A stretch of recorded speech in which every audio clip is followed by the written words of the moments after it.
Hello बच्चों, let us see the question.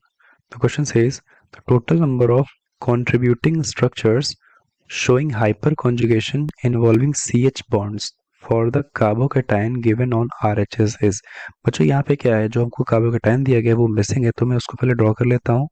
और यहाँ पे पूछा क्या गया है उसकी बात करते हैं। यहाँ पे तो हमसे पूछा गया है कि कितने हाइपर कॉन्जुगेटिंग स्ट्रक्चर या कितने जो है कंट्रीब्यूटिंग स्ट्रक्चर्स यहाँ पे बनेंगे। जो स्पीशीज यहाँ पे बनी है, दी गई है क्वेश्चन में, दैट इज एक साइक्लोहेक्सेन रिंग है, ठीक है ना। और फिर वहाँ पे क्या लगा हुआ है, ये मेथिल ग्रुप है, मतलब ये कार्बन है। यहाँ से एक एथिल ग्रुप लगा हुआ है और एक मेथिल ग्रुप लगा हुआ है। यहाँ पर कार्बोकेटाइन बना हुआ है, ठीक है ना। इस कार्बोकेटाइन की हमको क्या पूछी गई है, नंबर ऑफ कंट्रीब्यूटिंग स्ट्रक्चर पूछा गया है, जिसमें जो है हाइपर कॉन्जुगेशन इन्वॉल्व होता है। तो स्टार्ट करते हैं बच्चों। यहाँ पे सबसे पहले हम देखेंगे जो हाइपर कॉन्जुगेशन होता है उसमें क्या होता है।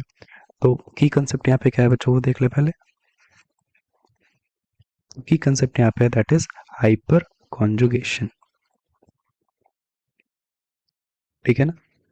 हाइपर कॉन्जुगेशन यहाँ का की कंसेप्ट है इस क्वेश्चन के लिए। तो अगर हम बात करें बच्चों यहाँ पे हाइपर कॉन्जुगेशन हम कैसे जो है पता करेंगे कि किसी स्ट्रक्चर में, तो हम कहेंगे कि जो भी स्पीशीज होगा उसमें जो नंबर ऑफ अल्फा हाइड्रोजन्स होते हैं, हम कहेंगे more the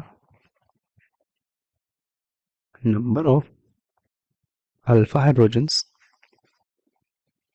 more will be the hyper conjugation। उतना ही ज्यादा क्या होगा, हाइपर कॉन्जुगेशन होगा।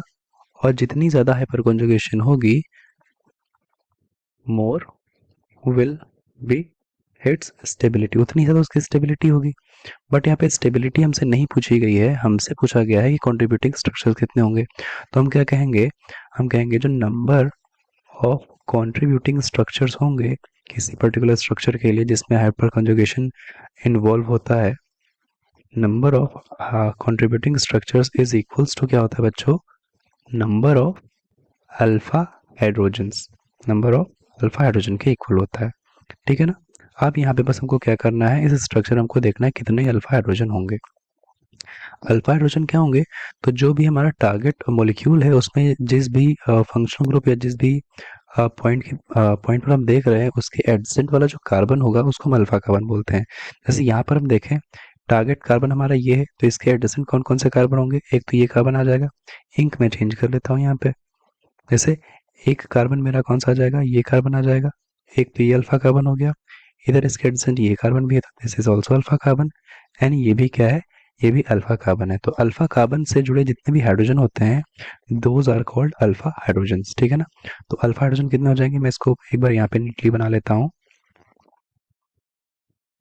ठीक है। ये एंड यहाँ पे कैसा है, ये कार्बन है ना, एंड यहाँ पर CH2 CH3 है, एंड इधर क्या है CH3 है। यहाँ पे पॉजिटिव चार्ज है। तो हमने कहा एक तो हमारा ये अल्फा कार्बन है दिस, एक हमारा ये अल्फा कार्बन है दिस, एंड एक ये हमारा अल्फा कार्बन है दिस। अब इस पे हाइड्रोजन कितने लगे हुए हैं, तो यहाँ पे देखें तो 1 हाइड्रोजन यहाँ पे लगा हुआ है क्योंकि 4 वैलेंसी होती है। इसके पास कितने हैं, इसके पास 2 अल्फा हाइड्रोजन है, इसके पास कितने हैं, 2 हैं। यहाँ पे कितना था, यहाँ पे 1 था। और यहाँ पे देखें अल्फा कार्बन है तो इसके पास कितने हाइड्रोजन, 3 है। तो हम कहेंगे टोटल अल्फा हाइड्रोजन कितने हैं बच्चों, टोटल अल्फा हाइड्रोजन है 2 + 1 + 3 दैट इज 6। तो देयरफॉर जो कंट्रीब्यूटिंग स्ट्रक्चर्स होंगे वो कितने हो जाएंगे, कंट्रीब्यूटिंग स्ट्रक्चर्स भी कितने हो जाएंगे। हमने देखा नंबर ऑफ हाइड्रोजन के इक्वल होते हैं, तो this will also be equal to 6। This is the final answer बच्चों। I hope you understood. Best of luck.